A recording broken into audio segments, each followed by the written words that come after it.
श्री साईनाथाय नमः। अध्याय 27 प्रारंभ। किसी को दे दी भागवत, किसी को विष्णु मंत्र, सबको सबके लाभ का साईं देते ग्रंथ। इस अध्याय में भागवत और विष्णु सहस्त्र नाम प्रदान कर अनुग्रहित करना, गीता रहस्य एवं दादा साहेब खापर्डे की कथाओं का वर्णन है।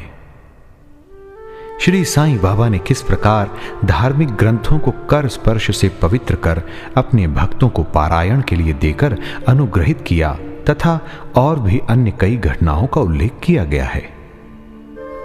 जन साधारण का ऐसा विश्वास है कि समुद्र में स्नान कर लेने से ही समस्त तीर्थों तथा पवित्र नदियों में स्नान करने का पुण्य प्राप्त हो जाता है। ठीक इसी प्रकार सद्गुरु के चरणों का आश्रय लेने मात्र से तीनों शक्तियों अर्थात ब्रह्मा, विष्णु और महेश और पर ब्रह्म को नमन करने का श्रेय सहज ही प्राप्त हो जाता है। श्री सच्चिदानंद साईं महाराज की जय हो। वे तो भक्तों के लिए कल्पतरु, दया के सागर और आत्मा अनुभूति देने वाले हैं। हे साईं, तुम अपनी कथाओं के श्रवण में मेरी श्रद्धा जागृत कर दो। घनघोर वर्षा ऋतु में जिस प्रकार चातक पक्षी स्वाति नक्षत्र की केवल एक बूंद का पान कर प्रसन्न हो जाता है, उसी प्रकार अपनी कथाओं के सार सिंधु से प्रकटित एक जल कण का सहस्त्रांश दे दो, जिससे पाठकों और श्रोताओं के हृदय तृप्त होकर प्रसन्नता से भरपूर हो जाएं। शरीर से स्वेद प्रवाहित होने लगे, आंसुओं से नेत्र परिपूर्ण हो जाएं, प्राण स्थिरता पाकर चित्त एकाग्र हो जाए और पल पल पर रोमांच हो उठे। ऐसा सात्विक भाव सभी में जागृत कर दो। पारस्परिक वैमनस्य तथा वर्ग अपवर्ग का भेदभाव नष्ट कर दो, जिससे वे तुम्हारी भक्ति में सिसकें, बिलखें और कंपित हो उठें। यदि ये सब भाव उत्पन्न होने लगें तो इसे गुरु कृपा के लक्षण जानो। इन भावों को अंतःकरण में उदित देखकर गुरु अत्यंत प्रसन्न होकर तुम्हें आत्मानुभूति की ओर अग्रसर करेंगे। माया से मुक्त होने का एकमात्र सहज उपाय अनन्य भाव से केवल श्री साईं बाबा की शरण जाना ही है। वेद वेदांत भी माया रूपी सागर से पार नहीं उतार सकते। यह कार्य तो केवल सद्गुरु द्वारा ही संभव है। समस्त प्राणियों और भूतों में ईश्वर दर्शन के योग्य बनाने की क्षमता केवल उन्हीं में है। आइए अब सुनते हैं पवित्र ग्रंथों का प्रदान। गत अध्याय में बाबा की उपदेश शैली की नवीनता ज्ञात हो चुकी है। इस अध्याय में उसके केवल एक उदाहरण का ही वर्णन करेंगे। भक्तों को जिस ग्रंथ विशेष का पारायण करना होता था उसे वे बाबा के कर कमलों में भेंट कर देते थे, और यदि बाबा उसे अपने कर कमलों से स्पर्श कर लौटा देते तो वे उसे स्वीकार कर लेते थे। उनकी ऐसी भावना हो जाती थी कि ऐसे ग्रंथ का यदि नित्य पठन किया जाएगा तो बाबा सदैव उनके साथ ही होंगे। एक बार काका महाजनी श्री एकनाथी भागवत लेकर शिरडी आए। श्यामा ने यह ग्रंथ अध्ययन के लिए उनसे ले लिया और उसे लिए हुए वे मस्जिद में पहुंचे। तब बाबा ने वह ग्रंथ श्यामा से ले लिया और उन्होंने उसे स्पर्श कर कुछ विशेष पृष्ठों को देखकर उसे संभाल कर रखने की आज्ञा देकर वापस लौटा दिया। श्यामा ने उन्हें बताया कि यह ग्रंथ तो काका साहिब का है और उन्हें इसे वापस लौटाना है। तब बाबा कहने लगे, नहीं नहीं, यह ग्रंथ तो मैं तुम्हें दे रहा हूं। तुम इसे सावधानी से अपने पास रखो। यह तुम्हें अत्यंत उपयोगी सिद्ध होगा। कुछ दिनों के पश्चात काका महाजनी पुनः श्री एकनाथी भागवत की दूसरी प्रति लेकर आए और बाबा के कर कमलों में भेंट कर दी, जिसे बाबा ने प्रसाद स्वरूप लौटाकर उन्हें भी उसे सावधानी से संभाल कर रखने की आज्ञा दी। साथ ही बाबा ने उन्हें आश्वासन दिया कि यह तुम्हें उत्तम स्थिति में पहुंचाने में सहायक सिद्ध होगा। काका ने उन्हें प्रणाम कर उसे स्वीकार कर लिया। आइए अब हम श्यामा और विष्णु सहस्त्र नाम की कथा सुनेंगे। श्यामा बाबा के अंतरंग भक्त थे। इस कारण बाबा उन्हें एक विचित्र ढंग से विष्णु सहस्त्र नाम प्रसाद रूप में देने की कृपा करना चाहते थे। तभी एक रामदासी आकर कुछ दिन शिरडी में ठहरा। वह नित्य नियमानुसार प्रातः काल उठता और हाथ मुंह धोने के पश्चात स्नान कर भगवा वस्त्र धारण करता तथा शरीर पर भस्म लगाकर विष्णु सहस्त्र नाम का जाप किया करता था और बहुधा इन्हीं ग्रंथों को ही पढ़ा करता था। कुछ दिनों के पश्चात बाबा ने श्यामा को भी विष्णु सहस्त्र नाम से परिचित कराने का विचार कर रामदासी को अपने समीप बुलाकर उससे कहा कि मेरे उदर में अत्यंत पीड़ा हो रही है और जब तक मैं सोनामुखी का सेवन न करूंगा तब तक मेरा कष्ट दूर न होगा। तब रामदासी ने अपना पाठ स्थगित कर दिया और वह औषधि लाने बाजार चला गया। उसी समय बाबा अपने आसन से उठे और जहां वह पाठ किया करता था वहां जाकर उन्होंने विष्णु सहस्त्र नाम की वह पुस्तिका उठाई और पुनः अपने आसन पर विराजमान होकर श्यामा से कहने लगे,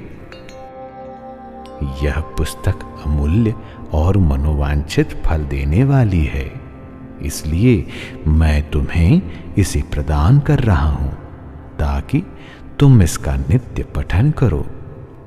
एक बार जब मैं बहुत रुग्ण था तो मेरा हृदय धड़कने लगा। मेरे प्राण पखेरु उड़ना ही चाहते थे। उसी समय मैंने इस सद्ग्रंथ को अपने हृदय पर रख लिया। कैसा सुख पहुंचाया इसने। उस समय मुझे ऐसा ही भान हुआ मानो अल्लाह ने स्वयं ही पृथ्वी पर आकर मेरी रक्षा की। इस कारण यह ग्रंथ मैं तुम्हें दे रहा हूं। इसे थोड़ा धीरे धीरे कम से कम 1 श्लोक प्रतिदिन अवश्य पढ़ना, जिससे तुम्हारा बहुत भला होगा।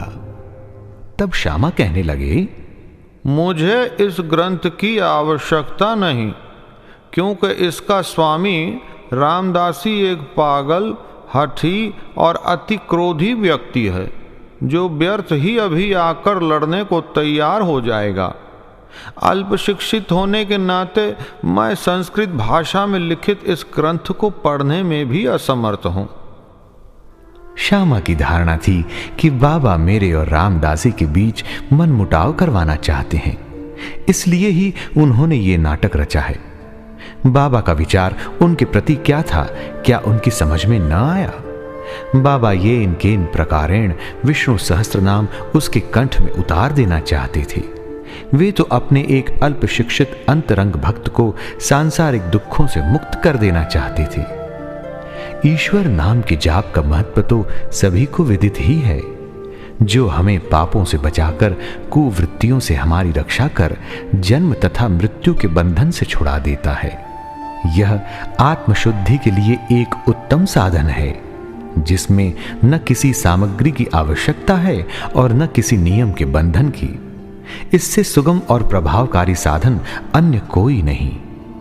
बाबा की इच्छा तो श्यामा से यह साधना कराने की थी, परंतु श्यामा ऐसा न चाहते थे, इसलिए बाबा ने उन पर दबाव डाला।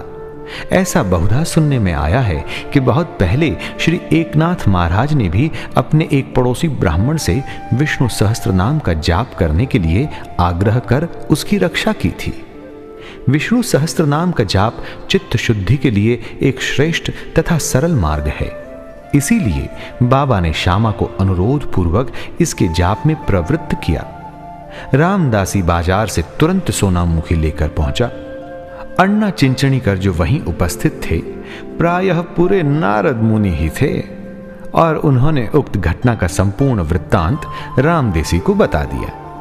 रामदेसी क्रोधावेश में आकर श्यामा की ओर लपका और कहने लगा, ये तुम्हारा ही कार्य है, जो तुमने बाबा के द्वारा मुझे उदर पीड़ा के बहाने औषधि लेने को भेजा। यदि तुमने पुस्तक न लौटाई तो मैं तुम्हारा सिर फोड़ दूंगा। श्यामा ने उसे शांतिपूर्वक समझाया, परंतु उनका कहना व्यर्थ ही हुआ। तब बाबा प्रेम पूर्वक बोले, अरे रामदासी, ये क्या बात है? क्यों उपद्रव कर रहे हो? क्या श्यामा अपना बालक नहीं है? तुम उसे व्यर्थ ही क्यों गाली दे रहे हो? मुझे तो ऐसा प्रतीत होता है कि तुम्हारी प्रकृति ही उपद्रवी है। क्या तुम नम्र और मृदुल वाणी नहीं बोल सकते? तुम नित्य प्रति इन पवित्र ग्रंथों का पाठ किया करते हो और फिर भी तुम्हारा चित्त अशुद्ध ही है। जब तुम्हारी इच्छाएं ही तुम्हारे वश में नहीं है तो तुम रामदासी कैसे? तुम्हें तो समस्त वस्तुओं से वैराग्य होना चाहिए। कैसी विचित्र बात है कि तुम्हें इस पुस्तक पर इतना अधिक मोह है। अरे सच्चे रामदासी को तो ममता त्याग कर समदर्शी होना चाहिए। तुम तो अभी बालक श्यामा से केवल एक छोटी सी पुस्तक के लिए झगड़ा कर रहे थे। जाओ अपने आसन पर बैठो। पैसों से पुस्तकें तो अनेक प्राप्त हो सकती हैं, परंतु मनुष्य नहीं। उत्तम विचारक बनकर विवेकशील हो। पुस्तक का मूल्य ही क्या है और उससे श्यामा को क्या प्रयोजन? मैंने स्वयं उठाकर वह पुस्तक उसे दी थी, ये सोचकर कि तुम्हें तो यह पुस्तक पूर्णतः कंठस्थ है। श्यामा को इसके पठन से कुछ लाभ पहुंचे, इसलिए मैंने ही उसे दी है। बाबा के ये शब्द कितने मृदु और मार्मिक तथा अमृत तुल्य हैं।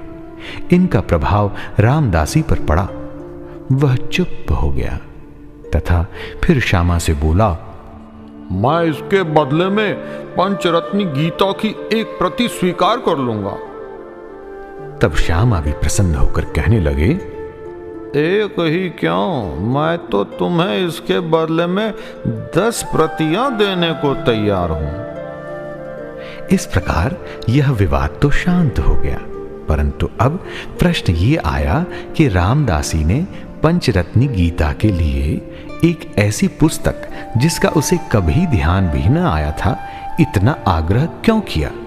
और जो मस्जिद में हर दिन धार्मिक ग्रंथों का पाठ करता हो, वह बाबा के समक्ष ही इतना उत्पात करने पर क्यों उतारू हो गया?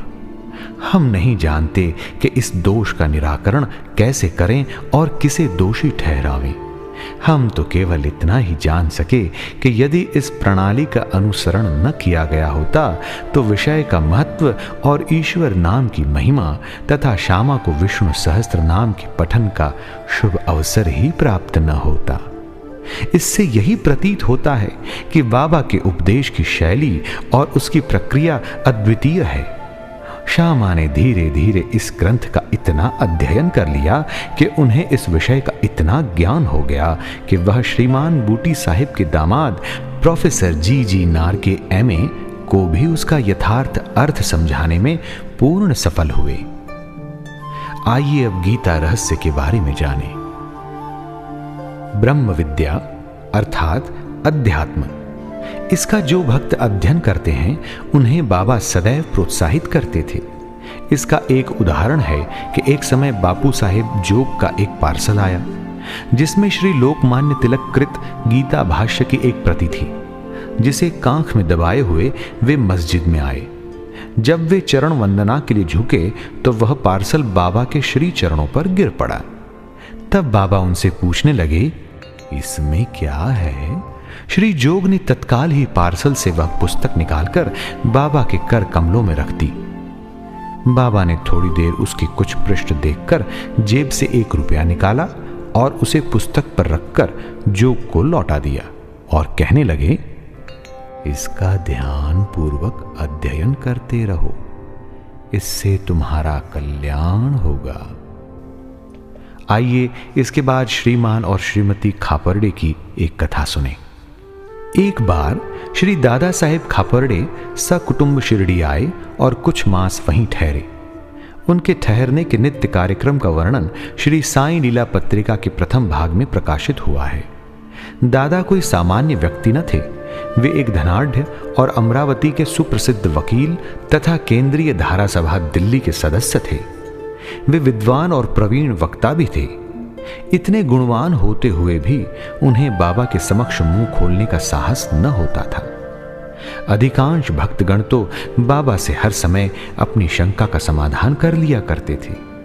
केवल 3 व्यक्ति खापरड़े, नूलकर और बूटी ही ऐसे थे जो सदैव मौन धारण किए रहते तथा अति विनम्र और उत्तम प्रकृति के व्यक्ति थे। दादा साहेब विद्यारण्य स्वामी द्वारा रचित पंचदशी नामक प्रसिद्ध संस्कृत ग्रंथ, जिसमें अद्वैत वेदांत का दर्शन है, उसका विवरण दूसरों को तो समझाया करते थे, परंतु जब वे बाबा के समीप मस्जिद में आए तो वे एक शब्द का भी उच्चारण न कर सके। यथार्थ में कोई व्यक्ति, चाहे वह जितना वेद वेदांतों में पारंगत क्यों न हो, परंतु ब्रह्म पद को पहुंचे हुए व्यक्ति के समक्ष उसका शुष्क ज्ञान प्रकाश नहीं दे सकता। दादा 4 माह तक तथा उनकी पत्नी 7 महीने वहां ठहरी। वे दोनों अपने शिरडी प्रवास से अत्यंत प्रसन्न थे। श्रीमती खापरडे श्रद्धालु तथा पूर्ण भक्त थी, इसलिए उनका साईं चरणों में अत्यंत प्रेम था। प्रतिदिन दोपहर को वे स्वयं नैवेद्य लेकर मस्जिद को जाती और जब बाबा उसे ग्रहण कर लेते तभी वे लौटकर अपना भोजन किया करती थी। बाबा उनकी अटल श्रद्धा की झांकी का दूसरों को भी दर्शन कराना चाहते थे। एक दिन दोपहर को वे सांजा, पूरी, भात, सार, खीर और अन्य भोज्य पदार्थ लेकर मस्जिद में आईं। और दिनों तो भोजन प्रायः घंटों तक बाबा की प्रतीक्षा में पड़ा रहता था, परंतु उस दिन वे तुरंत ही उठे और भोजन के स्थान पर आकर आसन ग्रहण कर लिया और थाली पर से कपड़ा हटाकर उन्होंने रुचिपूर्वक भोजन करना प्रारंभ कर दिया। तब श्यामा कहने लगे, ये पक्षपात क्यों? दूसरों की थालियों पर तो आप दृष्टि तक नहीं डालते, उल्टे उन्हें फेंक देते हैं, परंतु आज इस भोजन को आप बड़ी उत्सुकता और रुचि से खा रहे हैं। आज इस बाई का भोजन आपको इतना स्वादिष्ट क्यों लगा? ये विषय तो हम लोगों के लिए एक समस्या बन गया है। तब बाबा ने इस प्रकार समझाया, सचमुच ही इस भोजन में एक विचित्रता है। पूर्व जन्म में ये बाई एक व्यापारी की मोटी गाय थी जो बहुत अधिक दूध देती थी। पशु योनि त्याग कर इसने एक माली के कुटुंब में जन्म लिया। उस जन्म के उपरांत फिर यह एक क्षत्रिय वंश में उत्पन्न हुई और इसका ब्याह एक व्यापारी से हो गया। दीर्घ काल के पश्चात इनसे भेंट हुई है, इसलिए इनकी थाली में से प्रेम पूर्वक 4 ग्रास तो खा लेने दो। ऐसा कहकर बाबा ने भरपेट भोजन किया और फिर हाथ मुंह धोकर और तृप्ति की 4-5 डकारें लेकर वे अपने आसन पर पुनः आ बिराजे। फिर श्रीमती खापरडे ने बाबा को नमन किया और उनके पाद सेवन करने लगी। बाबा उनसे वार्तालाप करने लगे और साथ साथ उनके हाथ भी दबाने लगे। इस प्रकार परस्पर सेवा करते देखा और श्यामा मुस्कुराने लगा और बोला कि देखो तो ये एक अद्भुत दृश्य है कि भगवान और भक्त एक दूसरे की सेवा कर रहे हैं। उनकी सच्ची लगन देखकर बाबा अत्यंत कोमल तथा मृदु शब्दों में अपने श्री मुख से कहने लगे, अब सदैव राजा राम का जाप किया करो, और यदि तुमने इसका अभ्यास क्रमबद्ध कर लिया तो तुम्हें अपने जीवन के ध्येय की प्राप्ति अवश्य हो जाएगी। तुम्हें पूर्ण शांति प्राप्त होकर अत्यधिक लाभ होगा। आध्यात्मिक विषयों से अपरिचित व्यक्तियों के लिए ये घटना साधारण सी प्रतीत होगी, परंतु शास्त्रीय भाषा में यह शक्तिपात के नाम से विदित है। अर्थात गुरु द्वारा शिष्य में शक्ति संचार करना। बाबा के वे शब्द कितने शक्तिशाली और प्रभावकारी थे जो एक क्षण में ही हृदय कमल में प्रवेश कर गए और वहां अंकुरित हो उठे। यह घटना गुरु शिष्य संबंध के आदर्श की द्योतक है। गुरु शिष्य दोनों को एक दूसरे को अभिन्न जानकर प्रेम और सेवा करनी चाहिए, क्योंकि उन दोनों में कोई भेद नहीं है। वे दोनों अभिन्न और एक ही हैं, जो कभी पृथक नहीं हो सकते। शिष्य गुरुदेव के चरणों पर मस्तक रख रहा है, ये तो केवल बाह्य दृश्य मात्र है। आंतरिक दृष्टि से दोनों अभिन्न और एक ही हैं, तथा जो उनमें भेद समझता है वह अभी अपरिपक्व और अपूर्ण ही है। श्री सद्गुरु साईनाथार्पणमस्तु। शुभम भवतु। शिष्य गुरु में भेद नहीं, दोनों एक समान, दोनों रखते हैं हृदय से एक दूजे का ध्यान। अध्याय 27 संपूर्णम। सच्चिदानंद साईनाथ महाराज की जय।